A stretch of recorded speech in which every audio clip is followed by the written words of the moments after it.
Dirk Burrowes of Classic Drive Television. I'm here with Nick Gould at the Vintage Racing Stables, and we've got an important announcement to make. Nick and I are going to be doing the Peking to Paris Rally, started back in 1907. So join us on this trip as we tell the story.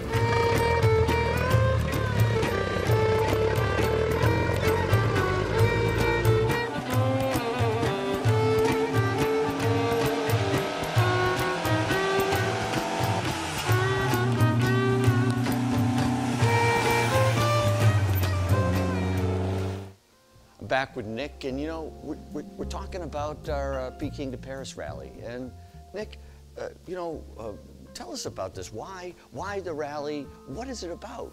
Why do it? Well, first of all, Dirk, welcome to Samberton, to this little farm and the Vintage Racing Stable. Really great to have you here. And it's really great to actually have you join me on this Peking to Paris thing. I think we're going to have a lot of fun. You know, I think, ultimately this is about fun, but, it's a lot of preparation. There's been a couple of years you've now spent on getting this car prepared and thinking through things. And while I've come in near the end, even the parts that I'm playing, there's a fair amount of logistics involved. But, for people who don't know what the Peking to Paris Rally is, tell us about it. Where do you start? Why? No, absolutely. Let me go back a little bit, okay? When I was a kid at college, I used to hear about all these long-distance rallies. I mean, I always loved the, circuit racing, just, doing stuff, hill climbs, things like that when I was a kid. Sure. And you go out and watch this stuff. And then when I was in college, I started to hear about these big rallies that people were doing, London to, Sydney, Cape,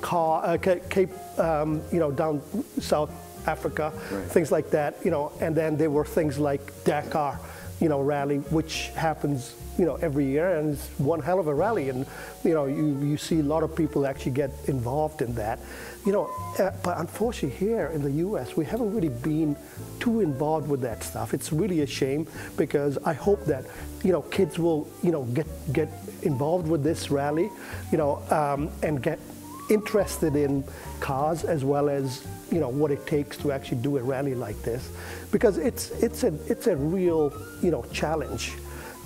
Even though the modern day rallies are well prepared and so on, but nonetheless you still have to go through the heat and the cold, and making sure the car stays together, you stay together, your spirit stays together.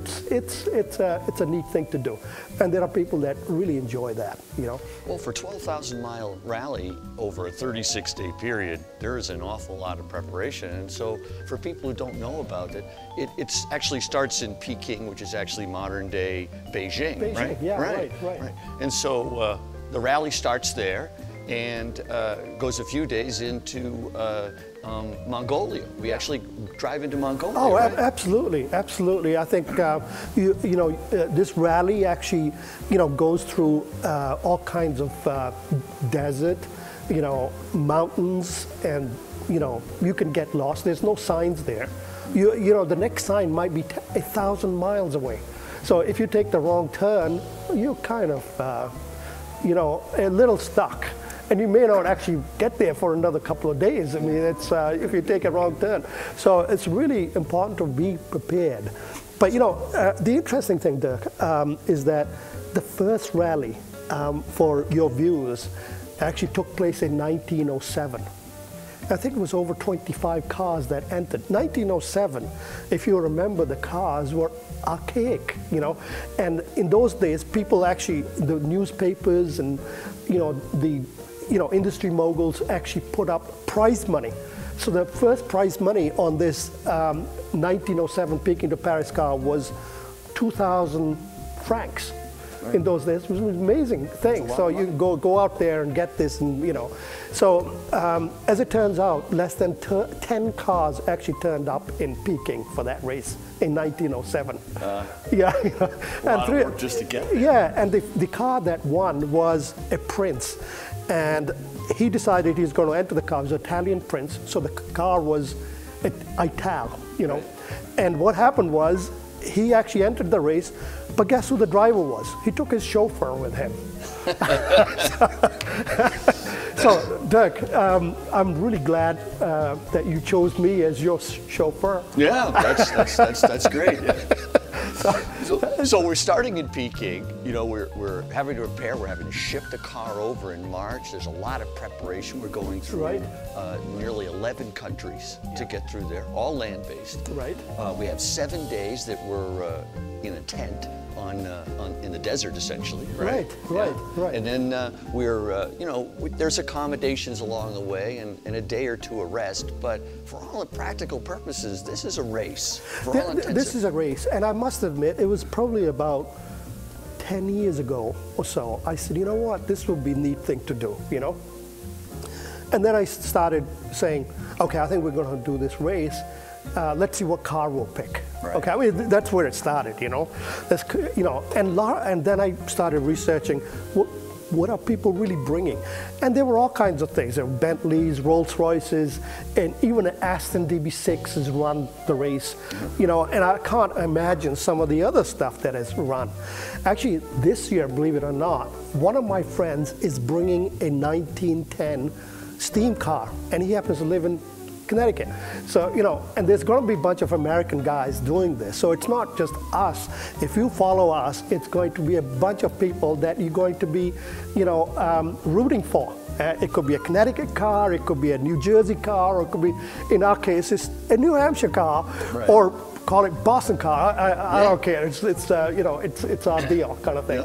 So when I started this business of actually, you know, I looked at the cars that were like 30s cars were the best prepared, because in the 30s the roads in America and a lot of other places were not really great roads. No. So, you know, we're going to be doing and recreating that in a way, because we're going to go through places that have no roads, they have no bridges, you know, so we're going to be going through rivers and stuff. Absolutely. And so you have to pick a right car. So I basically said, most people go for Fangio and Fangio car.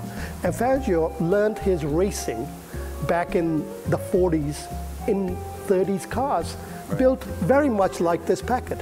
So the car happened to be a Chevy, so I ended up... So the first car you started with a Chevy? Chevy. I brought the Chevy, and then I started looking at the Fangio car and saying, what the hell did he do? And going through all the detailed pictures of it, you know, how they cut the fenders so that the mud doesn't get caught in the wheel wells and things like that.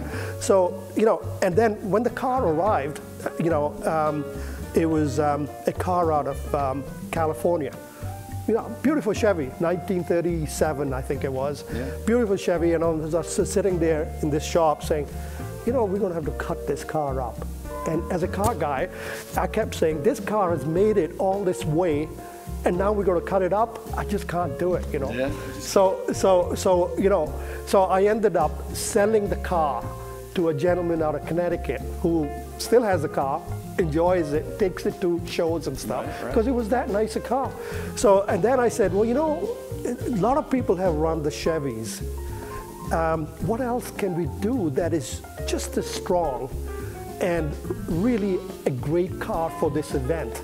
Because as we said, it's going to go through some pretty grueling times. It's going to go through hell and back. Yeah, excuse the pun. That's right. But anyway, so we ended up looking at cars at that time that had amazing reputation in the 30s and 40s. And one that happened to be Packard. And then I looked up and said, Packard has never run. So I found this Packard in Oregon, brought it over. The old number plate is still up on the wall somewhere. You know, brought it over and went over and started talking with Jim Lowry, Lowry's Auto, and sort of started discussing what we ought to be doing. This is about 2 years ago now, right? Well, that was probably over 2 years ago. Probably more like 3 or 4 years ago. You know, yeah. So the car's been around. So 2 years ago, we actually started to actually say, okay, we're going to start this project because 1919 is coming. I remember doing this, thinking that 2016, which was the last race, we're not sure we're going to be able to do this. So that's why the car's been around for at least 4 years. We'll be right back.